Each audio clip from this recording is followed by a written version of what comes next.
नमस्कार, आपण पाहताय कोकणचा नंबर 1 महा चॅनल कोकण 7 लाईव्ह. बातमीपत्रात आपलं स्वागत. सुरुवात करूया हेडलाईन्सनं. मालवणात खडी वाहतूक करणाऱ्या डंपरचा अपघात, एक गंभीर जखमी. विलवडे धरण परिसरातील क्वारी क्रशर कायमचे बंद करण्याची मागणी. आणि सावंतवाडीत बोगस कामावर नागरिकांचा संताप. आता पाहूया सविस्तर बातम्या. तळकोकणातील प्रसिद्ध अशा वैभववाडी तालुक्यातील भुईबावडा गावचा मानांड उत्सव बुधवारी हजारो भाविकांच्या उपस्थितीत संपन्न झाला. या उत्सवाची ड्रोनच्या साहाय्यानं चित्रीकरण करण्यात आलं. याची क्षणचित्र पाहूयात.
रवळनाथाच्या नावानं चांग भलं या जयघोषानं संपूर्ण भुईबावडा नगरी दुमदुमून गेली.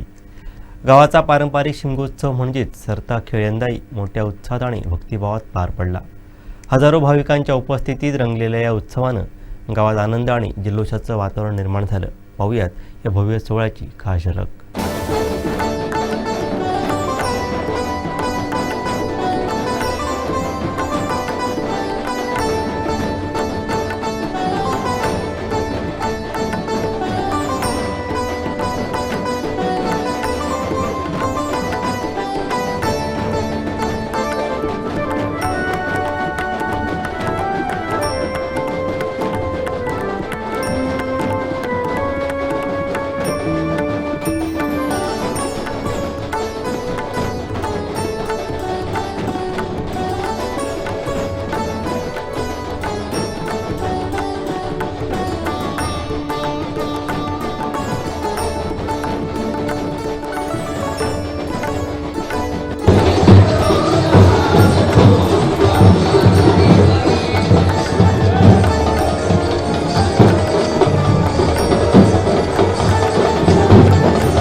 ढोलताशांच्या गजरात मालवणात भव्य स्वागत यात्रा काढून हिंदू नववर्षाचं स्वागत करण्यात आलं। यावेळी यात्रेत सादर झालेले मैदानी खेळ, भव्य देखावे आणि वेशभूषा केलेली बच्चे मंडळी सर्वांचं आकर्षण ठरली।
सावंतवाडी रेल्वे टर्मिनसला कोकण रेल्वेच्या कुठल्याही सुविधा नाहीत. आवश्यक तो निधी कोकण रेल्वेकडे उपलब्ध नाही. तसंच लांब पल्ल्याच्या गाड्यांना थांबे मिळत नसल्यानं मुख्यमंत्र्यांच्या अध्यक्षतेखाली रेल्वे मंत्रालयासह बैठक लावून कोकणी प्रवाशांना दिलासा द्यावा अशी मागणी माजी मंत्री आमदार दीपक केसरकर यांनी केली आहे. अत्यंत महत्त्वाचं म्हणजे आपण कोकण रेल्वेचा उल्लेख त्या ठिकाणी केला तर कोकण रेल्वेचं जे इथून गाड्या सुटतात परंतु सावंतवाडीला टर्मिनलच्या कुठल्याही सुविधा नाहीत, कारण त्या ठिकाणी आवश्यक तो निधी हा कोकण रेल्वेकडे उपलब्ध नाही आहे. तर माझी एक विनंती राहील की आपल्याकडे आपण जॉईंट प्रोजेक्ट करतो महाराष्ट्र सरकारचे आणि रेल्वे बोर्डाचे, त्याच्यामध्ये जर ह्याचा समावेश केला, कारण आमच्याकडच्या पूर्वीच्या पालकमंत्र्यांनी रेल्वेच्या बाहेर काही डेव्हलपमेंट हे PWDच्या माध्यमातून केलेली होती, परंतु मुळात स्टेशन सुधारले पाहिजेत. तर ह्याचा एक वेगळा कार्यक्रम हा महाराष्ट्रामध्ये राबवण्याची गरज आहे. आणि आपणच या ठिकाणी उल्लेख केला की 21% कॉन्ट्रीब्युशन हे महाराष्ट्र शासनाचं कोकण रेल्वे बोर्डामध्ये आहे. त्याच्यामुळे कोकण रेल्वे बोर्ड जोपर्यंत मर्ज होत नाही इंडियन रेल्वेमध्ये तोपर्यंत ही वेगळी व्यवस्था महाराष्ट्राच्या स्तरावर करता येईल का, या संदर्भात एक मीटिंग जर आदरणीय मुख्यमंत्री महोदयांच्या अध्यक्षतेखाली ट्रान्सपोर्ट मिनिस्टर आणि त्याला जर रेल्वे मिनिस्टरना आपण विनंती केली तर काही अधिकच्या सुविधा या कोकणच्या पॅसेंजरना मिळू शकतील. दुसरी गोष्ट अशी आहे की महाराष्ट्र क्रॉस केला की प्रत्येक ठिकाणी स्टॉपेज मिळतो रेल्वेला, परंतु महाराष्ट्रामध्ये सुद्धा एका जिल्ह्याला एक आणि अनेक वेळेला अनेक ट्रेनना तर एका जिल्ह्यामध्ये सुद्धा स्टॉपेज नाही, म्हणजे सिंधुदुर्गमध्ये स्टॉपेज नाही आहे. रत्नागिरीहून त्या गाड्या थेट गोव्याला जातात. तर माझी विनंती राहील की या संदर्भात सुद्धा एक मीटिंग जर केंद्रीय रेल्वे मंत्र्यांच्या बरोबर आदरणीय खासदार साहेब राणे साहेब आहेत त्यांना विनंती करून लावली तर आपल्याला पर्यटक यायचे असले तर शेवटी ट्रेन थांबली तर त्याच्यामधून पर्यटक येणार आणि त्याच्यामुळे निदान प्रत्येक ट्रेन जी लॉंग डिस्टन्सची आहे त्याला 2 तरी स्टॉपेज आमच्या जिल्ह्यामध्ये रत्नागिरीमध्ये रायगडमध्ये कसे मिळतील या संदर्भात आपण मीटिंग घ्यावी अशी विनंती करतो. मला बोलायची संधी दिल्याबद्दल आपले आभार मानतो आणि माझे 2 शब्द संपवतो. हिंदू नववर्षाचं स्वागत करण्यासाठी वेंगुर्ला शहरात गुढीपाडव्या दिवशी गुरुवारी सायंकाळी ढोल ताशे सनईच्या मधुर स्वरात काढण्यात आलेल्या स्वागत यात्रेत बहुसंख्य नागरिकांनी आपला सहभाग दर्शवत यशस्वी केली. पाहूयात.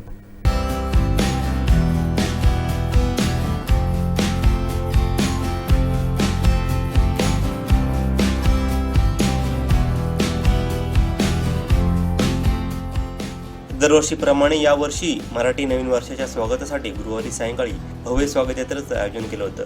स्वागत यात्रेच्या प्रारंभी नूतन वर्ष सर्वांना सुख समृद्धीचं जावं, रोगराई नष्ट होत यासाठी ग्रामदैवत श्री देव रामेश्वराला श्रीफळ ठेवून सांगणं करण्यात आलं. त्यानंतर तुतारी वाजून स्वागत यात्रेचा प्रारंभ झाला.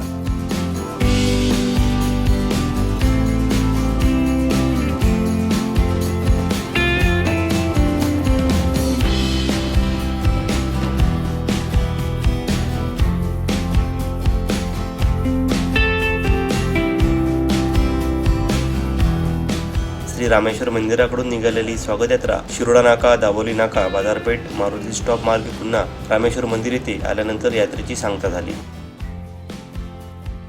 या स्वागत यात्रेत पौराणिक आणि काल्पनिक वेशभूषा केलेली लहान मुलं, रवींद्र पणशीकर यांनी केलेली शंख फुंकणाऱ्या कृष्णाची वेशभूषा, चांदेरकर महाराज यांचा वारकरी परिवार, मड येथील विद्यार्थ्यांचे लेझिम पथक, तुळस महिलांचं समय नृत्य यासह पारंपरिक वेशातील स्त्री पुरुष सहभागी झाले होते.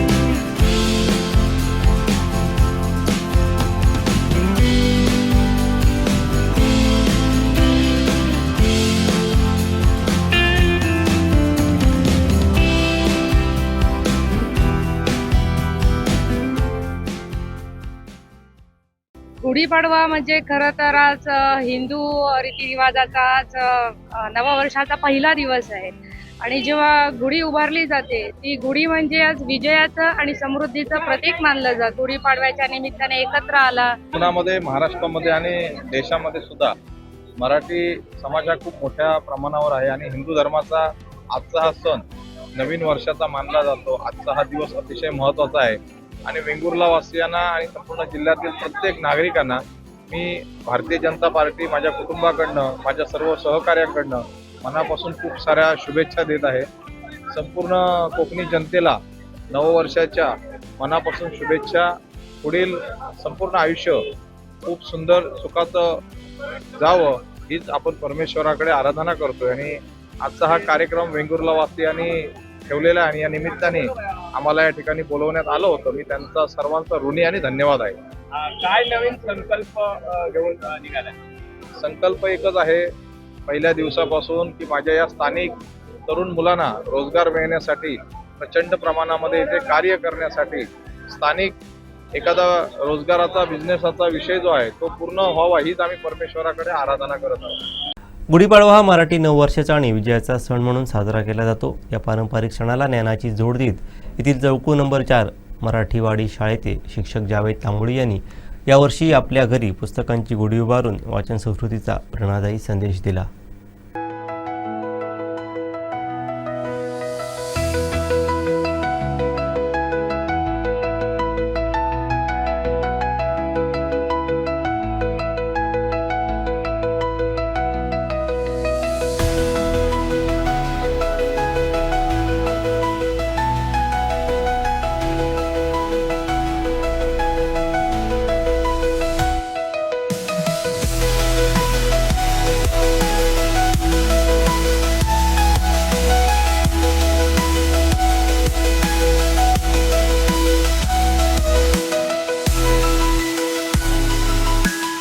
नमस्कार.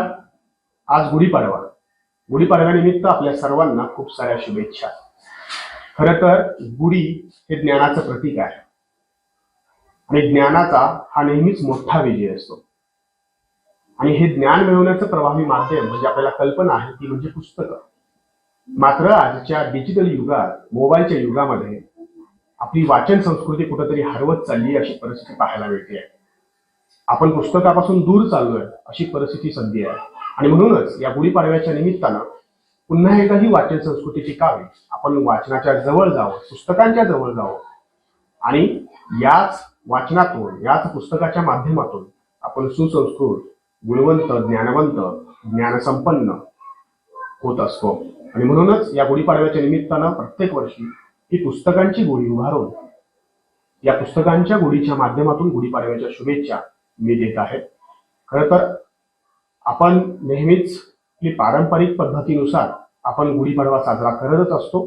त्याचबरोबर जर अशा पद्धतीनं पुस्तकांची गुढी उभारून आपण आपल्या मुलांमध्ये जर पुस्तकाची गुढी निर्माण करू शकलो तर खऱ्या अर्थानं हा एक मोठा विजय या निमित्तानं ज्ञानाचा होईल असं मला वाटतंय. पुन्हा एकदा आपल्या सर्वांना गुढीपाडव्याच्या खूप साऱ्या शुभेच्छा. धन्यवाद. गुढीपाडवा व मराठी नववर्षाचं सावंतवाडीत मोठ्या जल्लोषात स्वागत करण्यात आलं. यावेळी विविध कार्यक्रमांचं आयोजन करण्यात आलं होतं. पाहूयात.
साथी मथुरा बाजारी नको अडू आता हरी जाते मथुरा बाजारी नको अडवा तारी सोड सोड ना वाट माझी थांबना सोड सोड ना वाट माझी थांबना तिथे दही दुधलोणी तुझ मोहना तिथे दही दुधलोणी तुझ मोहना तिथे दही दुधलोणी तुझ मोहना जाते मथुरा बाजारी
लेकिन जवाब भी जंगल में घूम रहा है। फाड़ देंगे मुगल सल्तनत की छाती अगर मराठा साम्राज्य के विरुद्ध सोचने की जरूरत की। वो शोर नहीं करते, सीधा शिकार करते हैं। छत्रपति संभाजी महाराज की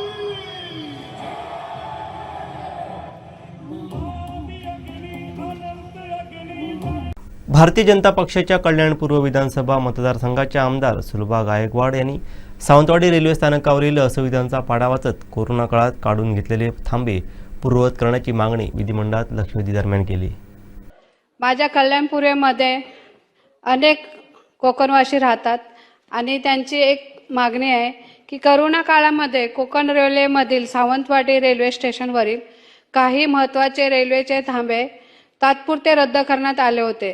ते सुरू करण्यासाठी कोकण रेल्वे संघटनेने अनेक वेळा त्यांना पत्रव्यवहार केलेला आहे, परंतु 2026 आले तरी ते थांबे अद्याप सुरू करण्यात आलेले नाहीत।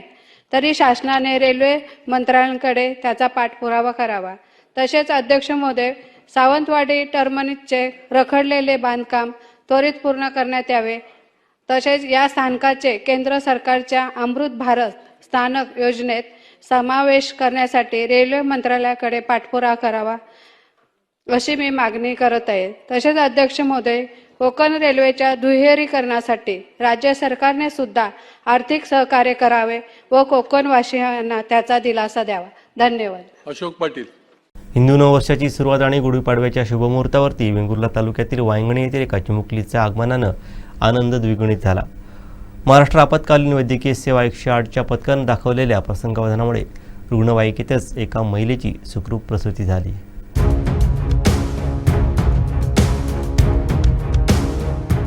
सकाळी 8:22 108 नियंत्रण कक्षाला वांगणीतून एका गर्भवती महिलेसाठी आपत्कालीन कॉल प्राप्त झाला। यावेळी वेंगुर्ला येथील रुग्णवाहिका नुकतीच गोवा बांबळे येथील ड्युटीवरून परतली होती। वेळ न घालवता रुग्णवाहिका तात्काळ घटनास्थळाकडे रवाना झाली. अवघी 8 मिनिटात म्हणजेच 8:30 वाजता रुग्णापाशी पोहोचली. रुग्णाची प्रकृती अत्यंत गंभीर होती आणि प्रसूती काळ तीव्र असल्यानं महिलेला रुग्णालयात हलवणं शक्य नव्हतं. अशा वेळी वेंगुर्ला येथील EMSO डॉक्टर ज्ञानेश्वर पांचाळ आणि रुग्णवाहिका चालक साई सिद्धेश मेसरी यांनी परिस्थितीचं गांभीर्य ओळखून जागीच प्रसूती करण्याचा निर्णय घेतला.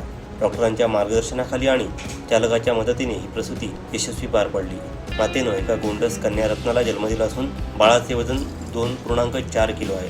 प्रसूतीनंतर माता आणि बालकाला पुढील उपचारांसाठी वेंगुर्ला उपजिल्हा रुग्णालयात दाखल करण्यात आलं. दरम्यान वेळेवर मदत मिळाल्यामुळे माझी पत्नी आणि बाळ सुरक्षित आहे. 108 मधील डॉक्टर आणि चालकाचं आम्ही मनापासून आभार मानतो, अशा भावना रुग्णाच्या नातेवाईकांनी व्यक्त केल्या. जिल्ह्यात 108 रुग्णवाहिकेमध्ये प्रसूती होण्याची ही 447वी घटना ठरली आहे. सण उत्सवाच्या दिवशी तत्परतेने सेवा बजावणाऱ्या या देवदूतांचं संपूर्ण जिल्ह्यात कौतुक होत आहे. गुढीपाडव्याच्या दिवशी घरात लक्ष्मी आल्याच्या भावनेनं वायंगणी गावात आनंदाचं वातावरण आहे. सेविका माझी ANC रोशनी रोहित गोवेकर तिच्या पोटात दुखल्यामुळे आम्ही 108 गाडीला कॉल केला. गाडीला कॉल केल्यामुळे गाडी वेळेत उपस्थित राहिल्यामुळे माझ्या ANC डॉक्टर व पायलटमुळे माझ्या ANCची डिलिव्हरी गाडीत सुखरूपपणे झाली. जर येत्या 2 दिवसामध्ये सरकारनं ठोस असा निर्णय घेतला नाही तर लढल्याशिवाय आपल्याला काही मिळणार नाही असं म्हणत येत्या 23 तारीखला पूर्ण ताकदीनिशी मुंबई गोवा महामार्ग रोखायचा आहे. या 23 तारीखचा रस्ता रोको होणार म्हणजे होणार अशी ठाम भूमिका स्वाभिमानी शेतकरी संघटनेचे संस्थापक राजू शेट्टी यांनी घेतली आहे. 17 मार्चला विधानभवनामध्ये मुख्यमंत्र्यांनी एक बैठक घेतली आणि त्या बैठकीमध्ये कोकणातल्या सर्व लोकप्रतिनिधी, मग ते विधानसभेचे, विधान परिषदेचे आमदार, खासदार यांची एक बैठक घेतली आणि एकूणच नैसर्गिक आपत्तीमुळं निर्माण झालेल्या परिस्थितीमुळं कोकणातल्या आंबा आणि काजू उत्पादनावर झालेला जो विपरीत परिणाम आहे त्या संदर्भामध्ये काय निर्णय घ्यायचा या संदर्भातली ती बैठक होती. परंतु आश्चर्याची गोष्ट म्हणजे गेली 2 महिने सातत्यानं जे शेतकरी रस्त्यावर उतरून आंदोलन करतायत, मेळावे घेत आहेत, मोर्चे काढतायत, सरकारला इशारा देत आहेत, येणाऱ्या 23 मार्चला पुणे गोवा राष्ट्रीय महामार्ग बेमुदत रोखायचा इशारा देत आहेत, त्या शेतकऱ्यापैकी एकाही आंबा बागायतदाराला, एकाही काजू उत्पादकाला किंवा एकाही आंदोलनकर्त्याला बोलवावं असं मुख्यमंत्र्यांना वाटलं नाही. जे काल बैठकीला होते त्यातल्या त्यांनी किती कलमांना भेटी दिल्यात, किती शेतावर भेटी दिल्यात, काय परिस्थिती त्यांना बघितली मला माहिती नाही. परंतु सांगोपांग चर्चा झाली, परंतु निर्णय काय झाला हे अजून कुणालाच काही माहिती नाही. मला या निमित्तानं एवढंच सांगायचं आहे, आम्ही पहिल्यांदाच भूमिका स्पष्ट केली होती की आम्हाला चर्चेला बोलवू नका, आम्हाला काही बैठकीला बोलवलंच पाहिजे असं नाही. परंतु 50 वर्षामध्ये पहिल्यांदाच संकटात सापडलेल्या आंबा उत्पादकाला सरकारनं वाऱ्यावर सोडता कामा नये, त्याला भरघोस अशी मदत दिली पाहिजे. आंब्याच्या कलमाला 5,000 रुपये किंवा हेक्टरी 5 लाख रुपये आणि काजूला हेक्टरी 3 लाख रुपये भरपाई द्यायला पाहिजे. या व अन्य अशा अत्यंत महत्वाच्या मागण्यासंदर्भात आमचं आंदोलन चालू आहे. या संदर्भामध्ये विधानसभेमध्ये ठोस असा निर्णय येत्या 2 दिवसामध्ये जर का सरकारनं जाहीर केला नाही तर कोकणवासियांना माझी कळकळीची विनंती आहे, लढल्याशिवाय आपल्याला काही मिळणार नाही आणि म्हणून येत्या 23 मार्चला ताकदीनं आपल्याला मुंबई गोवा राष्ट्रीय महामार्ग रोखायचा आहे. त्याशिवाय सरकार गुडघं टेकणार नाही हे ध्यानात ठेवा.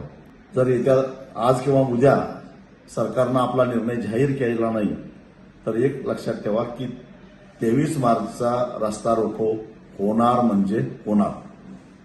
सावंतवाडी शहरात बेरोजगार महिला व तरुण युवक वर्गांना रोजगार देण्यासाठी लवकरच तलावाच्या काठावर खाऊ गल्ली संकल्पना अंमलात आणण्यात येणार आहे. युद्धपातळीवरती आमचे प्रयत्न सुरू असून निश्चितच यातून रोजगार उपलब्ध करून देण्याचं काम प्रशासनामार्फत आम्ही करू. तर नरेंद्र डोंगरावरून मोती काठावरती रोपवे संकल्पना अंमलात आणण्याचा आमचा प्रयत्न असल्याचं पर्यटन सभापती मोहिनी मडगावकर यांनी सांगितलं आहे. मी सभापतीपद उद्यान आणि पर्यटन सभापतीपदचा पदभार सांभाळल्यानंतर 2 घोषणा केल्या होत्या. एक म्हणजे खाऊ गल्लीचं केलं होतं आणि दुसरं म्हणजे गार्डनचं केलं होतं.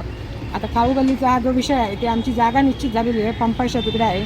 बाईंच्या काळात ती जागा मंजूर झालेली होती. आम्ही आणि 1-2 ठिकाणी पाहिलं, पण ते जागेसाठी प्रॉब्लेम असल्यामुळे ही जागा आम्ही निश्चित केली. आता पंपाच्या बाजूलाच आहे आणि ते ती जागा आता ऑल बसून ती जागा वाढवण्यात येईल आणि तिथे खाऊ गल्ली होणार आहे. तर खाऊ गल्ली ही जागा झाल्यानंतर पुढे याचे सगळे आता पुढे विषय होणार आहेत. तर इकडे जे स्टॉल लागणार आहेत खाऊ गल्लीसाठी, तर ते स्टॉल आम्ही फक्त महिलांना आणि युवकांना, जेणेकरून त्यांना तो रोजगार भेटू शकतो, त्यांच्यासाठी हे पहिलं प्राधान्य असेल. तसंच आपले स्थानिक बाहेरच्या कोणालाही न देता ते स्टॉल आणि फक्त स्थानिकांना प्रथम प्राधान्य तिथे देणार आहोत. आणि एक म्हणजे दुसरा विषय म्हणजे गार्डनचा विषय अजून करायचा आहे, तो खेळण्याचा, तो ह्याच्यानंतर हा झाल्यानंतर मी तो विषय घेणार आहे. तसंच अजून एक विषय आहे. मी आता पर्यटनच्या ह्याच्यात असल्यामुळे आपलं सावंतवाडीमध्ये हायवे आणि रेल्वे, आपली रेल्वे स्टेशन आपलं सावंतवाडीच्या बाहेर आहे. आणि त्याच्यामुळे काय होतं आहे, सावंतवाडीत पूर्ण व्यापार, हॉटेल्स त्यांना पूर्ण बेरोजगार झालेला आहे. इथे आपलं पर्यटन नसल्यामुळे आपलं व्यापारी सगळ्यांचा विषय आहे तो आपण आहोत मागे आलेलो. कुडाळ, बांदा हे सगळी शहरं सुद्धा आली, पण हायवे आपला बाहेरून गेल्यामुळे सावंतवाडीत पर्यटकांनी यावं असं काहीच नाही आहे. तर लोकांच्या मागणीनुसार म्हणजे बऱ्याच ठिकाणी आता माझ्याशी लोकं बोलली की तुम्ही इथे रोपवे आणा. म्हणजे हा एक रोपवेचा पण विषय आधी आपल्या नगरपालिकेत झालेला होता, पण तो पूर्णत्वास आला नव्हता. तर आम्ही जी महिला शक्ती आहोत, आम्हाला जनतेने निवडून दिलं आहे आणि महिला शक्तीला जास्त संख्येने नगरपालिकेत आम्हाला पाठवलेलं आहे. तर महिला म्हणून लोक आपल्याकडे बघताना काय दुय्यम स्थान दिलं जातं, म्हणजे महिला काही करू शकत नाही. आता आमच्या देवाभाऊने बिल आणलं आहे की सरपंच किंवा कोणी असेल, जेव्हा महिला असेल तर त्या महिलेनेच तो कारभार सांभाळायला पाहिजे. त्यांचे नवरे किंवा इतर कोणाचं ॲडवाईस घेऊन करायचं नाही. महिला सक्षम आहोत, म्हणजे आम्ही आता शहरातल्या महिला आहोत, पण आम्ही पण महिला सक्षम आहोत हे आम्ही सावंतवाडीकरांना दाखवून देऊ की आम्ही खुर्चीत न बसता ग्राउंड लेवल येऊन सावंतवाडी शहरासाठी काय करू शकते. पर्यटन म्हणा, ह्या बालकल्याणचं पण विषय यांचा आहे. बाकी ह्या सगळ्या जणी आहे, प्रत्येक जण म्हणजे आपल्या ह्याने इथे काम करणार आहेत. म्हणजे महिला शक्ती काय करू शकते हे सावंतवाडीकर ज्या विश्वासाने आम्हाला त्यांनी इथे बसवलेला आहे त्यांचा विश्वास आम्ही सार्थकी लावू हा मी आमच्या सावंतवाडीकरांना शब्द देतो. तसंच आता आपल्या इकडे पर्यटन वाढण्यासाठी लोकांकडनं असं विषय आला आहे की तुम्ही इथे रोपवे करा, म्हणजे नरेंद्र डोंगरापासून इथपर्यंत, म्हणजे त्या ह्याने आपल्याकडे पर्यटक खेचले जातील. मग आता हा खाऊ गल्लीचा विषय मार्गी लागल्यानंतर सेकंड माझा जो विषय असेल माझ्या ह्या पदभारच्या या विषयात, म्हणजे सभापती पद माझ्याकडे असेपर्यंत मी तो रोपवेचा एक विषय करणार. आणि प्लस बोटिंग, आपल्या तळ्यामध्ये बोटिंग जर केलं तर आपण पर्यटकांसाठी ते एक चांगलं होऊ शकतं. संध्याकाळचे पर्यटन इथे येऊन म्हणजे आपलं एक सावंतवाडीचं पर्यटन पण वाढू शकतं. कारण आपल्याकडे नैसर्गिक देणगी म्हणजे तळा आहे, मोठी तलाव आहे, त्या दृष्टीने इथे बोटिंगचा एक विषय करायचा आहे आणि रोपवे आपल्याला करायचं आहे. यासाठी म्हणजे रोपवे हा मोठा प्रोजेक्ट असणार आहे. तर त्यासाठी आपले प्रदेशाध्यक्ष रवींद्र चव्हाण साहेब, पालकमंत्री नितेश राणे साहेब, खासदार आपले नारायण राणे साहेब, तसंच दीपक भैया इकडचे आमदार आहेत, सगळ्यांची आम्ही मदत घेऊन तो प्रोजेक्ट पूर्ण करायचा प्रयत्न करणार आहोत आणि ते करणार आहोत. शक्यतो आम्हाला कोण विरोध करू शकत नाही, कारण आपलं महायुतीचं सरकार आहे. आम्ही म्हणजे महायुतीतनं निधी वगैरे आणायचा प्रयत्न करू. तसे आमचे नगराध्यक्ष मॅडम, उपनगराध्यक्ष मॅडम नगराध्यक्ष मॅडम आणि उपनगराध्यक्ष आपले निरवडेकर सर आम्हाला म्हणजे मदत करणारे आहेत आणि आमच्या पाठीमागे राहणारे आहेत. व ह्या सगळ्यांची मदत घेऊन आणि हे प्रोजेक्ट जे म्हणजे आम्हाला सगळ्यांना जे करायचे ते आम्ही पूर्णत्वास नेऊ हा मी सावंतवाडीच्या जनतेला शब्द देते. आणि आम्ही महिला म्हणून सावंतवाडीचा विकास करण्याचा पूर्णपणे प्रयत्न करू. धन्यवाद. चालकाचं नियंत्रण सुटल्यानं खडीची वाहतूक करणाऱ्या डंपरचा हिवाळा येथे अपघात झालाय. या अपघातात एक गंभीर जखमी झालाय. अपघातानंतर ग्रामस्थांनी तब्बल 4 तास डंपरची वाहतूक रोखली. डंपरमधून होणारी खडीची ओव्हरलोड वाहतूक बंद होत नाही तोपर्यंत रस्ता मोकळा करणार नाही असा इशारा ग्रामस्थांनी दिलाय.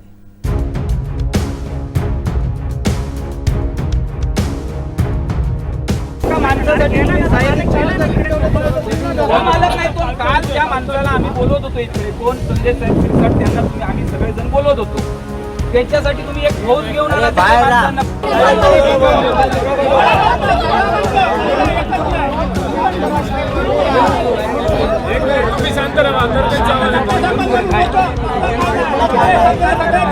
मला पुरुषांनी खूप सांगितलं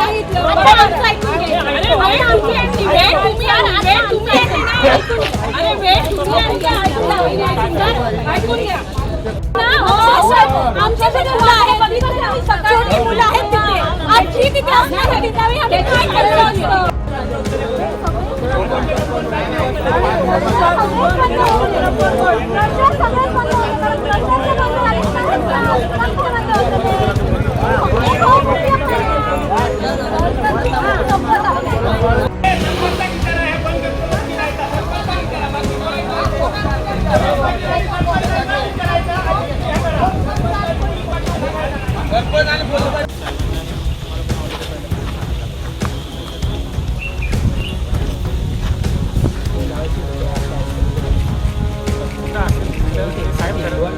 गावामध्ये लागली पाहिजे ना.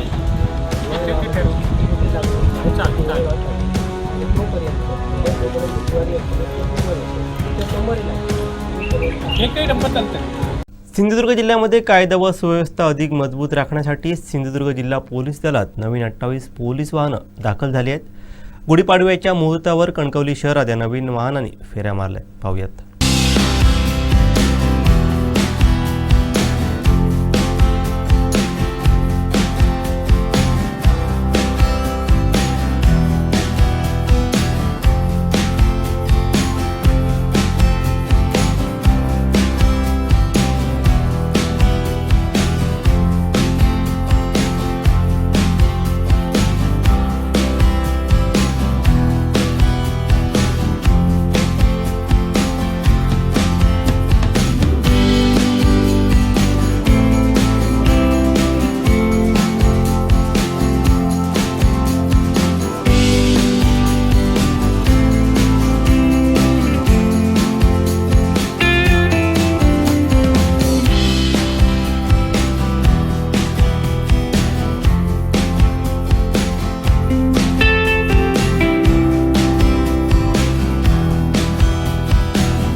जिल्हा वार्षिक योजना 2024-25 अंतर्गत किमान कौशल्य विकास कार्यक्रमाच्या प्रशिक्षणार्थींना प्रमाणपत्र वितरण आणि सन 2025-26च्या नवीन तुकड्यांच्या प्रशिक्षणाचं उद्घाटन जिल्हाधिकारी धोडमेसे यांच्या हस्ते पार पडलं. यावेळी SSI कॉम्प्युटर ते कौशल्य विकास क्षेत्रात मोलाचं योगदान असल्याचे उद्गार त्यांनी काढले.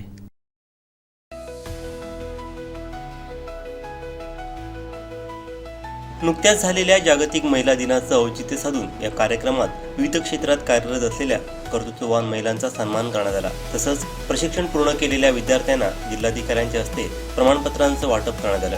भविष्यात नोकरी किंवा व्यवसायासाठी प्रयत्न करणाऱ्या सर्व प्रशिक्षणार्थींना त्यांनी शुभेच्छा दिल्या. यावेळी जिल्हाधिकाऱ्यांच्या हस्ते सिंधू मित्र प्रतिष्ठानच्या संचालिका डॉक्टर मुग्धा ठाकरे, तुळस मतदारसंघाच्या जिल्हा परिषद सदस्या सुजाता पडवळ, युवा उद्योजिका ऐश्वर्या शेठ कोरगावकर, माजी उपनगराध्यक्षा अन्नपूर्णा कोरगावकर यांना सन्मानित करण्यात आलं. तसंच बाल धावपटू कुमार कबीर हेरेकर याचाही विशेष सन्मान करण्यात आला. या कौशल्य विकास प्रशिक्षण कार्यक्रमाअंतर्गत केंद्रातील उत्कृष्ट काम करणाऱ्या कविता नाईक, सुगता नाईक, मिताली केदार तसंच जाहिरात व्यवस्थापन व SSI कॉम्प्युटरच्या ब्रँड अँबॅसेडर श्रीमती अनुष्का वर्धम यांचा विशेष सत्कार करण्यात आला. तर सिद्धी निखारगे, पूर्वा कासार, भाग्यश्री राऊळ, संदेश गवत व संजना मातोंडकर या विद्यार्थ्यांना प्रातिनिधिक स्वरूपात प्रमाणपत्रांचं वितरण करण्यात आलं. कार्यक्रमाच्या सुरुवातीला SSI कॉम्प्युटरचे चेअरमन रघुनाथ तानावडे व डॉक्टर गौरी तानावडे यांनी जिल्हाधिकारी ती धोडमेसे व अन्य मान्यवरांचं स्वागत केलं. कार्यक्रमाला आपल्याला पार्शेकर साहेब प्रमुख पाहुणे म्हणून इथे आलेले आहेत. पार्शेकर साहेब अशाच ठिकाणी जातात ज्या ठिकाणी पारदर्शक आणि प्रामाणिक काम होतात. त्यामुळे आज साहेब आमच्या इथे आलं म्हणजे आमच्या पाठीवर एक शाबासकीची थापट पडलेली आहे. त्यानंतर SSI हे 2000 मध्ये चालू झालं. 25 जुलै 2000 मध्ये एका छोट्याशा जागेत आपण चालू केलं. आजपर्यंत आपल्याकडनं 21,000 प्लस मुलं हे ट्रेनिंग घेऊन पास आउट झालेली आहेत आणि बरीच मुलं परदेशामध्ये आणि इथे स्वतःचे बिझनेस आणि नोकरीमध्ये कार्यरत आहेत. त्यानंतर आपण 2016 मध्ये स्किल डेव्हलपमेंट ह्या प्रोग्राम मध्ये काम करतोय. 2016 पासून आज 10 वर्ष झाली. त्यामध्ये जवळपास 5,600 मुलं आम्ही जिल्ह्यामध्ये ट्रेनिंग दिलं, ज्यामध्ये कोविडच्या काळामध्ये ह्या जिल्ह्यामध्ये कोणीही काम करायला तयार नव्हतं. अशा वेळी आम्ही केंद्र सरकारचा जो कोर्स आहे कोविड वॉरियर्स म्हणून, त्यामध्ये 580 मुलं आम्ही इथे सिंधुदुर्गामध्ये ट्रेन केली. तसंच ऑक्सिजन प्लांट हा जो कोर्स आहे हा कुठेही चालला नाही भारतामध्ये, फक्त सिंधुदुर्गामध्ये आम्ही हा प्रोजेक्ट राबवलं आणि ह्यामध्ये 30 विद्यार्थी होते. 30 विद्यार्थी पास आउट झाले आणि आता तेच विद्यार्थी आपले ऑक्सिजन प्लांट चालवत आहेत. आणि हे पूर्ण पाहून ह्या पूर्ण देशामध्ये आपला जिल्ह्याचा प्रथम क्रमांक आला कोविडच्या काळामध्ये. आणि त्यासाठी तत्कालीन कलेक्टर आपल्या ज्या मंजुलक्ष्मी मॅडम होत्या त्यांना दिल्लीला बोलवून त्यांचा सत्कार करण्यात आला, कारण आपल्या जिल्ह्याचा प्रथम क्रमांक होता त्यामध्ये. तसंच NULM जी स्कीम चालते केंद्र सरकारमार्फत, त्यामध्ये हे जे NULM चे जे पहिले ऍडव्हर्टाईज निघते, जो लोगो आहे, आणि आपण इथे बऱ्याच NULMच्या पण स्कीम चालवल्या आणि त्या लोगोला पूर्ण भारतामध्ये हे सेंटर लोगोला आहे पूर्ण ह्याच्यामध्ये, म्हणजे ही एक अभिमानाचीच बाब आहे. त्यानंतर गेल्या वर्षी आज हा जो उत्सव आपण साजरा करतो, कारण गेल्या वर्षी आम्हाला 180 मुलं ट्रेनिंगसाठी इथे देण्यात आली. त्यापैकी 179 मुलं ही चांगल्या मार्कने पास आउट झाली. त्यापैकी काही मुलं मुंबई, पुणे आणि सध्या जॉब करतायत. तसंच एक आपण इथे स्ट्रीट फूड वेंडर हा एक कोर्स शिकवला, ज्यामध्ये 60 मुलं आपल्याला देण्यात आली. त्यापैकी 58 मुलं सध्या स्वतःचा व्यवसाय करतात, घरी केक बनवतात आणि हे पूर्ण ह्याला सप्लाय करतायत. आणि यावर्षी आपल्याला 90चं टार्गेट देण्यात आलेलं आहे. काही मॅडम मुलं अजून वंचित राहिलेले आहेत आमच्याकडनं, म्हणजे ज्यांना आम्ही ह्या वर्षी कोर्स देऊ शकलो नाहीत. आणि जवळपास आमच्याकडे हे ऍडमिशन होतात हे मागच्या याच्यावर होतात आणि वेटिंगवर जवळपास 250 मुलं ही आपल्याकडे वेटिंगमध्ये आहेत, म्हणजे ज्यांना आपण अजून काही देऊ शकत नाहीये इथे. व्यवसाय सुरू करा आणि त्यासाठी तुम्हाला जे काही मदत लागतील त्यासाठी अनेक माध्यमं आहेतच. आणि आजच्या या कार्यक्रमासाठी मी खरोखर आजच्या या सगळ्या श्री साई इन्फोटेक्स साठी मी माझ्याकडून खूप खूप शुभेच्छा देते. जय हिंद, जय महाराष्ट्र. जे गोरगरीब विद्यार्थी आहेत त्यांनी स्वतःच्या पायावरती उभं राहावं, किमान कौशल्याचं ज्ञान त्यांच्यामध्ये यावं आणि या ठिकाणी समाजाला त्याचा उपयोग व्हावा. आणि म्हणून या ठिकाणी अवतीभोवतीचा जो उपेक्षित समाज आहे या समाजाकडे आपण या ठिकाणी आपलं लक्ष देणं अत्यंत गरजेचं आहे. आपण या ठिकाणी पदवी आणि प्रमाणपत्र घेऊन तर बाहेर पडता आपल्यासमोर अनेक आव्हानं आहेत. हे आव्हानं सगळे या ठिकाणी आपल्याला पेलायचे आहेत. समाजाचे ऋण आपण लागतो, त्या समाजाची जेवढी म्हणून सेवा करता येईल तेवढी तुम्ही विद्यार्थ्यांनी करायचं आहे. आणि या सगळ्या पुढील वाटचालीस तुम्हाला मी शुभेच्छा देतो आणि मी थांबतो. आवडे सर, नकुल पार्सेकरजी, उपस्थित सावंतसाहेब, आपण सर्व विद्यार्थी आता कलेक्टर मॅडमने सांगितलं त्याप्रमाणे आपल्याला आपण शैक्षणिक अभ्यासक्रम शिकत असताना अनेक पदव्या घेतो आपण, पण त्याचबरोबर कौशल्य हे खूप गरजेचं आहे. कौशल्य असेल तर आपण पुढच्या या स्पर्धात्मक युगात जगण्यासाठी जी ताकद आवश्यक आहे ती या स्किल डेव्हलपमेंटमधून मिळते. त्यामुळे वेळेसर असलेले नकुलजी पाटील, आमचे दुसरे मित्र बॅरिस्टर शिक्षण संस्थेचे अध्यक्ष उमेश गाळवणकर, सावंतवाडी तालुक्याचे उपनगराध्यक्ष कोरगावकर मॅडम, तशाच नवनिर्वाचित अपक्ष उमेदवार पडवळ मॅडम, सखा पाटील कॉलेजचे प्राचार्य आपटे सर व माझे मित्र आणि जे माझ्याबरोबर कोल्हापूरला आम्ही एका ठिकाणी होतो ते या कॉम्प्युटरचे साई कॉम्प्युटरचे इन्फोटेकचे डायरेक्टर तानावडे, या सर्वांचं मी प्रथम आभार मानतो की त्यांनी चांगल्या प्रकारे हा कार्यक्रम उपस्थित केला. आणि या छोट्याशा कार्यक्रमाला सुद्धा कलेक्टर साहेबांना आणणं ही कामगिरी नकुल पाटील यांनी केली, त्याबद्दल मी त्यांनाही धन्यवाद देतो. नकुल पार्सेकर त्याबद्दल मी त्यांना धन्यवाद देतो. या जिल्ह्यामध्ये विकास कार्यक्रमामार्फत जे कार्य हे घेतले जातात व्यावसायिक कोर्स, त्याची खूप आवश्यकता होती आणि या सर्टिफिकेटमुळे या मुलांना कुठेही स्वतःचा उद्योग उभा करता येतो. आणि अशा तऱ्हेने 18,000 विद्यार्थी निर्माण करण्याचं काम तानावडे कुटुंबियांनी या जिल्ह्यात केलं आणि स्थानिक माणसांनी अशी व्यवसाय करावेत असं मला वाटतं. त्याच निमित्ताने या कार्यक्रमासाठी मी माझ्यातर्फे शुभेच्छा देतो आणि थांबतो. जय हिंद, जय महाराष्ट्र. यावेळी सावंतवाडीचे प्रांताधिकारी समीर घारे, तहसीलदार श्रीधर पाटील, सका पाटील महाविद्यालयाचे प्राचार्य कैलास रापते, बॅरिस्टर नाथपाई संस्थेचे अध्यक्ष उमेश गाळवणकर, अटल प्रतिष्ठानचे अध्यक्ष ॲडव्होकेट नकुल पारसेकर, इंद्रायणी शिक्षण संस्थांचे उपसेन सावंत आदी उपस्थित होते.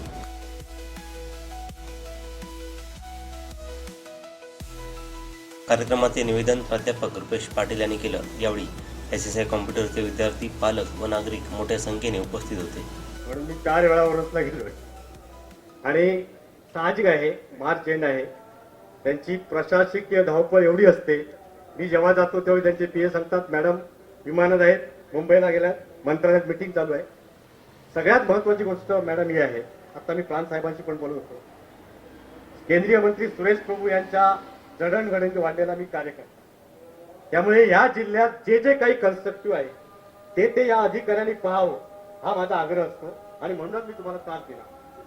या जिल्ह्यात शेखर सामंत असतील, जे माझे खूप जवळचे घरगुती मित्र आहेत, मोहन वडवडेकर आहेत, त्यानंतर इकडे गाळवणकर आहेत, मी स्वतः एक कार्यकर्ता. अशा मी 5-6 कार्यकर्ते या जिल्ह्यातील राजकारण अपार्ट फ्रॉम दी पॉलिटिक्स जे काही चांगलं होत असेल त्याच्यासाठी खपणारे आम्ही कार्यकर्ते आहोत.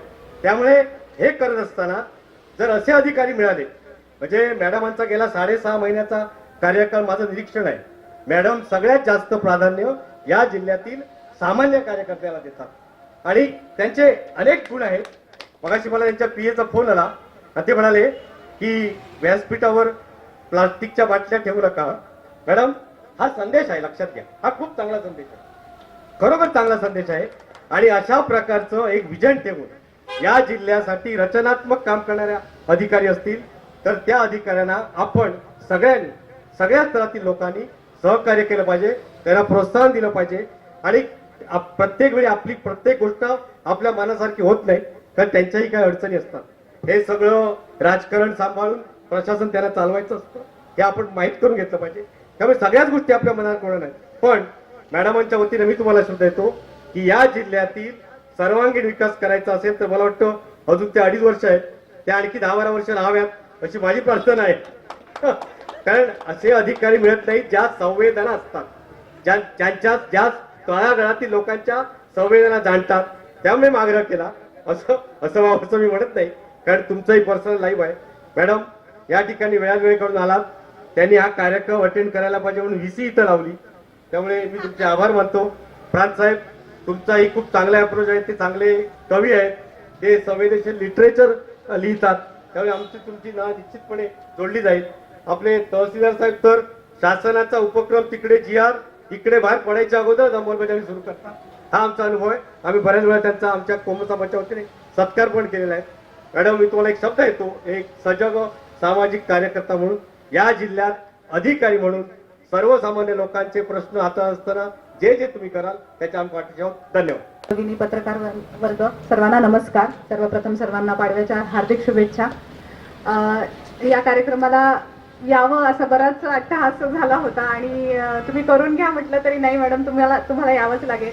परंतु चांगलं केलं की मला इतक्या आग्रहाने बोलवलं, कारण कौशल्य विकास हा आत्ता मागच्या काही काळामध्ये खूप फोकसमध्ये आलेला विषय आहे. केंद्र शासनाने याच्यामध्ये चांगली धोरणं आणायला चालू केली आणि त्याच्यानंतर राज्य शासनाने देखील धोरणं स्वीकारली आणि खाजगी ज्या संस्था आहेत SSI सारख्या, तर ह्या संस्थांचं योगदान ह्याच्यासाठी खूप गरजेचं पडतं. आताच नुकत्याच पॉलिसीनुसार आता बऱ्याचशा शासकीय शैक्षणिक संस्थांना देखील कौशल्य विकास केंद्र उभारण्यास आपल्याला मंजुरी दिलेली आहे. तरी पण जे खाजगी संस्था आहेत त्यांचं खूप वर्षांपासून याच्यामध्ये योगदान आहे. विद्यार्थ्यांना तर माहीतच असेल की आपण पदवी तर घेतो, परंतु ज्यावेळेस तुम्ही नोकरी मिळवण्यासाठी किंवा एखादा व्यवसाय उद्योग करायचा असेल तर त्यावेळेस तुम्हाला आवश्यक कौशल्य असतील तर तुम्ही त्याच्यामध्ये टिकू शकता आणि त्याच्यामध्ये तुमची मार्केटमध्ये तुमची एक व्हॅल्यू वाढण्यासाठी मदत होते. त्यामुळे आणि तुम्हाला माहितीच आहे की जसं आपण बघतो की संगणकाचं युग आपण सगळेजण बघतच आहोत, परंतु आता इथून पुढं AI असेल किंवा अशा नवीन नवीन तंत्रज्ञान येत आहे आणि अशा स्पर्धेमध्ये जर आपल्याला टिकून राहायचं असेल तर ती कौशल्य आपल्यात अवगत केली पाहिजेत. या कौशल्य विकासासाठी मुलांनी म्हणजे स्पेशली विद्यार्थी मित्रमैत्रिणींनी कायम ह्या गोष्टींकडे लक्ष ठेवलं पाहिजे, कारण ही आजकाल इतकं तंत्रज्ञान फास्ट बदलत आहे, इतका वेग आहे तंत्रज्ञान बदलाचा, तर आपण त्याच्यामध्ये अपडेट राहणं फार आवश्यक असतं. आणि बऱ्याचदा असं होतं की आपला नेहमीचा अभ्यासक्रम त्याला तितका न्याय देऊ शकत नाही, ही वस्तुस्थिती आहे. त्यामुळे तुम्ही नियमित अभ्यासक्रम करता करता स्वतःमधली ही कौशल्य, बदलत्या तंत्रज्ञानाची कौशल्य तुम्ही अवगत करण्यासाठी नक्कीच प्रयत्न केले पाहिजेत. आणि जसं की SSI इन्फोटेक सारख्या संस्था याच्यासाठी आपल्याला फार उपयुक्त आहेत. तुमचं संस्थेचं योगदान जे आता तुम्ही वाचून दाखवलं, नक्कीच म्हणजे 20,000पेक्षा जास्त विद्यार्थी तुमच्याकडून कौशल्य प्राप्ती करून गेलेले आहेत. नक्कीच तुमचं खूप मोठं योगदान समाजासाठी आहे असं मला म्हणावं लागेल. एक चांगला उपक्रम आज तुम्ही माझ्या म्हणजे मला बोलवून घेतला, त्याबद्दल मी तुमचा आभार मानते. आणि बऱ्याचदा असं होत नाही की प्रशासकीय कामकाज सांभाळताना इतकं लोकांमध्ये जाणं होत नाही, परंतु अशा वेळेस येणं होतं आणि समाजामध्ये प्रशासनाबरोबरच असे घटक काम करत असतात, त्यामुळे समाजाचा विकास होऊ शकतो असं मला वाटतं. या निमित्ताने काही आपण महिलांचा देखील सत्कार केला आणि महिला दिन नुकताच होऊन गेला. सांगायची आवश्यकता नाही की नक्कीच ह्या महिला ज्या काम करतात की बरेचसे चॅलेंजेस असताना देखील महिला आपल्या घराच्या मर्यादांच्या बाहेर जाऊन काम करायचा प्रयत्न करत असतात. कितीतरी महिला अशा आहेत मी बघितले की आम्हाला घराच्या बाहेर पडून आम्हाला लोकांसाठी पण काम करायचं आहे, आम्हाला वैयक्तिक विकास करायचाच आहे परंतु आम्हाला समाजासाठी देखील काम करायचं आहे, असा अप्रोच असणाऱ्या महिला आजकाल खूप भेटतात. आणि एक महाराष्ट्रामध्ये राहताना ह्याचा फार अभिमान वाटतो की इतका पुरोगामी विचारांमध्ये आपले महिला वर्ग काम करत असतो. तर त्या निमित्ताने ज्यांचा आज सत्कार झाला त्या सत्कार मूर्तींचं देखील मी अभिनंदन करते. पुन्हा एकदा ज्यांनी ह्या वेगवेगळे कोर्सेस करून आता जे त्यांना जॉब मिळतील किंवा जॉब मार्केटमध्ये पुढे प्रयत्न करतील तर त्या सर्वांना देखील मी शुभेच्छा देते. आणि कायम शिकायची इच्छा ठेवा, अपडेट राहायची इच्छा ठेवा, यश आपोआप मिळेल असं मला वाटतं. धन्यवाद. स्वर्गीय प्राध्यापक मिलिंद भोसले स्मृती पुरस्कार माजी राज्यमंत्री प्रवीण भोसले तर स्वर्गीय ॲडव्होकेट दीपक नेवी स्मृती पुरस्कार शेखर पाडगावकर यांना मान्यवरांच्या हस्ते प्रदान करण्यात आला. मळगाव इंग्लिश स्कूल येथे हा कार्यक्रम संपन्न झाला.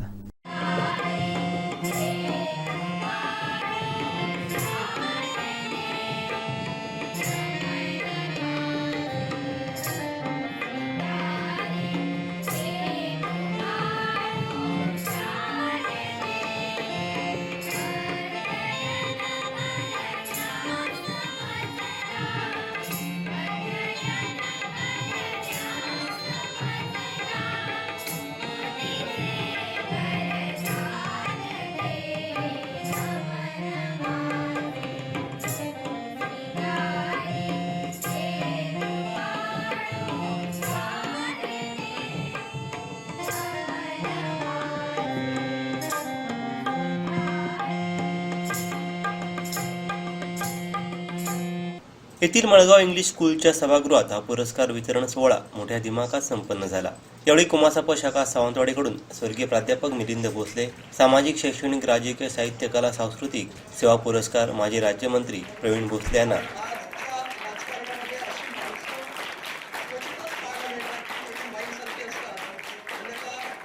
तर स्वर्गीय ॲडव्होकेट दीपक नेवी सामाजिक, आध्यात्मिक, साहित्य, विधी सेवा पुरस्कार निवृत्त जिल्हा कामगार अधिकारी कीर्तनकार शेखर पाडगावकर यांना मान्यवरांच्या हस्ते प्रदान करण्यात आला.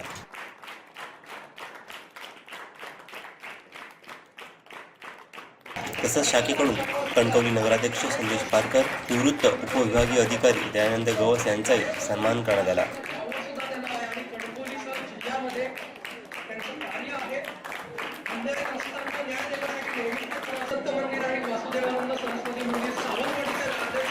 या प्रसंगी व्यासपीठावर कणकवलीचे नगराध्यक्ष संदेश पारकर, ऐक्यवर्धक संघ मुंबईचे सचिव R Raul, school committee chairman Manohar Raul, colonel Subhash Bhosale, Anuradha Bhosale, Ajay Bhosale, कुमासाप जिल्हा सचिव ॲडव्होकेट संतोष सावंत, सावंतवाडी अध्यक्ष दीपक पटेकर, सचिव राजू तावडे, उपाध्यक्ष अभिमन्यू लोंढे, प्राध्यापक दिवाकर मुरकर, प्राध्यापक सुभाष गोवेकर, डॉक्टर दीपक तुपकर, नीरज भोसले आदींसह कोकण मराठी साहित्य परिषद शाखा सावंतवाडीचे सदस्य उपस्थित होते.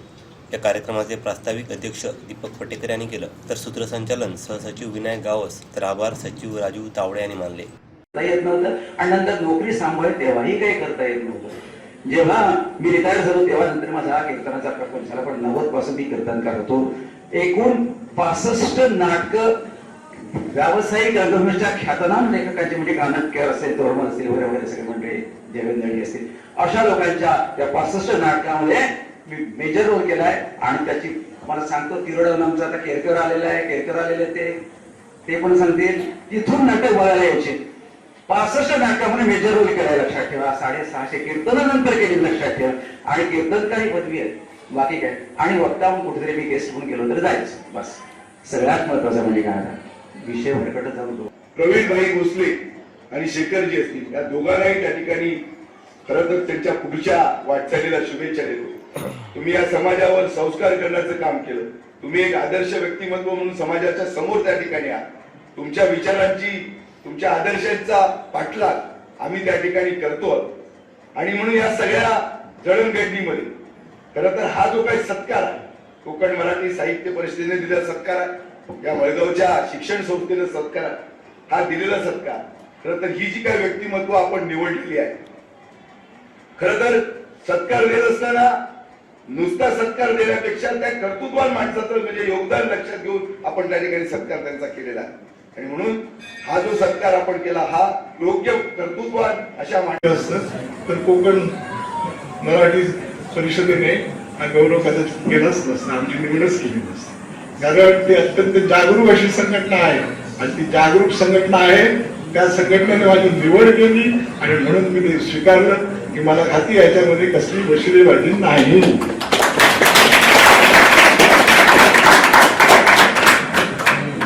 मला आपण एवढं मोठं आज परत मी मला ही 77 म्हणलं, आता मी बदलतो बाबा, 70 नाही 17वर येतो परत तुमच्या सगळ्यांच्या आशीर्वादाने पुन्हा कार्य करण्याचा. अर्थात कुठलेही मंत्रिपद वगैरे अशा गोष्टी काय मला धरून राहिलेलं नाही, परंतु काही ज्या गोष्टी राहिलेल्या आहेत जसं मल्टी स्पेशालिटी हॉस्पिटल आहे, सावंतवाडीच्या बाकी नगर ह्याच्यामध्ये जे बरेच वर्ष आम्ही शरद पवारांना आणून ते भूमिपूजन केलं होतं. भुयारी गटार योजना, ड्रेनेज वगैरे ह्या गोष्टी झाल्या नाही, त्या कशा होतील त्या आता राजेनं त्या नगराध्यक्ष केलंय तर त्यांना आपण त्या बाबतीमध्ये सांगून या सगळ्या गोष्टी पूर्ण करूया. पुरुष आपल्या सगळ्यांचा आशीर्वाद आम्हाला दिल्याबद्दल, आपल्या पाडगावकरांनी आम्हाला दिल्याबद्दल मी आपले धन्यवाद मानतो. मळगाववासियांनी जे भरभरून प्रेम दिलं त्याबद्दल मी कायमच मळगाववासियांचा ऋणी राहील. या माझ्या मित्रमैत्रिणींना छोटेखानी त्यांनी आयुष्यात खूप काहीतरी चांगलं, कारण 10वी 12वी मध्ये कोकण बोर्ड सर गेली काही वर्ष 1 नंबरवर आहे, पण ही मुलं नंतर प्रशासकीय सेवेमध्ये का येत नाहीत हा एक संशोधनाचा विषय आहे. तर त्यांना योग्य मार्गदर्शन आपण सगळ्या लोकांनी करूया. फक्त त्यांच्यावर टीका करून भागणार नाही, तर त्यांना मार्गदर्शन करणं ही काळाची गरज आहे. ते जे आहे आमच्याकडे माझी संस्था पोलीस ग्राउंड जवळ कायमस्वरूपी सुरू आहे. गेली 6-7 वर्ष ते काम आम्ही करत आहोत. पोलीस प्रशिक्षण केंद्र यंदा देखील आता परीक्षेमध्ये मुलं बसलेली आहेत, तर तुम्ही देखील पालकांनी आमच्याकडे मुलं पाठवा. आम्ही कोणतीही फी घेत नाही, मोफत प्रशिक्षण आहे. तर तुम्ही जिल्ह्यातल्या सगळ्यात जास्त मुलांनी त्याचा फायदा घ्यावा. पैसे फुकट घालू नये. भरतीला पैसे जे 10-10 लाख 15-15 लाख भरतात ते भरू नये, एवढी माझी तुम्हाला लोकांना सगळ्यांना विनंती आहे. मला इथे अध्यक्ष म्हणून बोलवल्याबद्दल मी आमच्या कोकण मराठी साहित्य परिषदेचा खूप ऋणी आहे. विलवडे परिसरात अनधिकृतरित्या सुरू असलेले क्वारी व क्रशर कायमचे बंद करावे. धरण परिसरात असे धोकादायक प्रकल्प नकोच. तसंच या क्वारीमुळे गावासह वनसंपदा वन्यजीव धोक्यात येणार आहेत, त्यामुळे याबाबत योग्य तो निर्णय घ्या, अशी मागणी विलवडे ग्रामस्थांनी प्रांताधिकारी समीर घार यांच्याकडे केली. डॉक्टर जयेंद्र परुळेकर यांच्या नेतृत्वाखाली ग्रामस्थांनी प्रांतांची भेट घेऊन आपल्या समस्या मांडल्या. संबंधित व्यावसायिकांना नोटिसा बजावल्या असल्याचं घार यांनी सांगितलं आहे.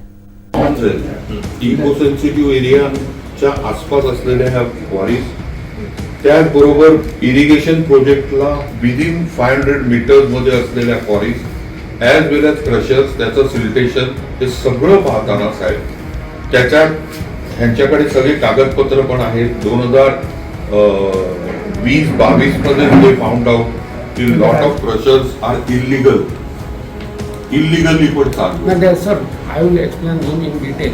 माझा अभ्यास जो आहे ना तर थांबा, आता एका वाक्यात म्हणणं आमचं एवढंच आहे की 5 क्रशर आणि 5 क्वारी बंद करण्यात यावं. आता मी तुमच्या मताशी पूर्ण सहमत आहे. थँक्यू.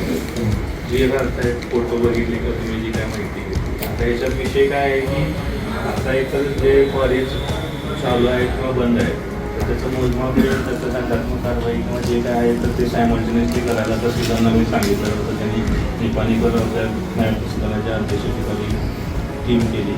ती टीम जाऊन पाहिजे आणि त्याप्रमाणे जे काही त्यांचं कमी जास्त वाढल्यावर ते कारवाई नियमानुसार होईल. आता दुसरी गोष्ट आहे ती क्वारीच्या अनुषंगाने प्रदूषण नियंत्रण मंडळाला पण आपण लिहिलेलं आहे आणि director general of mine safety आहे त्यांना पण दिलेलं आहे म्हणजे याचं कुठलं क्रशरचं, पण क्रशरची परवानगी काय आपण देत नाही. बरोबर. त्यामुळं हा विषय त्यांच्याकडेच आहे, त्यामुळे त्यांनी तो सॉल्व्ह करणं गरजेचं आहे. आम्ही परत तहसीलदारांना मी परवा परत बोललो की ही सगळी वस्तुस्थिती तुमचं म्हणणं ते सगळं करून एक पुन्हा जरी रिपोर्ट तुम्ही अगोदर दिलेला असला की पुन्हा फ्रेश रिपोर्ट त्यांच्याकडे जाऊ शकतो, जेणेकरून आपल्याला त्याच्यामध्ये आणि सध्या तरी त्याने खाणी बंद ठेवण्याबद्दल सांगितलेलं होतं, तरी देखील काल काय परवा पेपर मिळाली की पुन्हा स्फोट होत आहेत. तर स्फोटाचा जो विषय आहे तर तो पोलीसशी रिलेटेड आहे. त्यांनी ब्लास्टिंग केलं, ती परमिशन किती ब्लास्टिंग आहे, किती त्यांच्याकडे स्टॉक आहे वगैरे ते बघून त्या पद्धतीने करायला पाहिजे. त्यांना पण पत्र द्यायला मी सांगतो तसं. म्हणजे जास्त अप्रोड काय झालं, आता हे सगळे विनंतीपूर्वक मानतायत, लोकशाही मार्गाने यांनी आंदोलन केलं. तहसीलदार साहेब आले अँड वी आर थँकफुल. 4 तास तिथे होते, सगळं बघितलं. Very next day 8, 10, 12 blast. त्यांचं पण मी बोललो, त्यांचं म्हणणं काय की ऑलरेडी जे आम्ही हे केलेले होते मटेरियल ते जर तसे ठेवले असते तर ते हे झालं नुकसान झालं. नुकसान म्हणजे काय ते अपघात किंवा आता समजा आमची टीम गेली त्यातलं आता नव्याने सांगितलं ना वी आर एक्सेप्टिंग इट. शेवटी ठळक घडामोडी पुन्हा एकदा. मालवणात खडी वाहतूक करणाऱ्या डंपरचा अपघात, एक गंभीर जखमी. विलवडे धरण परिसरातील क्वारी क्रशर कायमचे बंद करण्याची मागणी. आणि सावंतवाडीत बोगस कामावर नागरिकांचा संताप. बातमीपत्रात वेळ झाली ते थांबण्याची. पादरा बदलत्या कोकणचा बुलंद आवाज. कोकणचा नंबर 1 महा चॅनल कोकण साध लाईव्ह. धन्यवाद.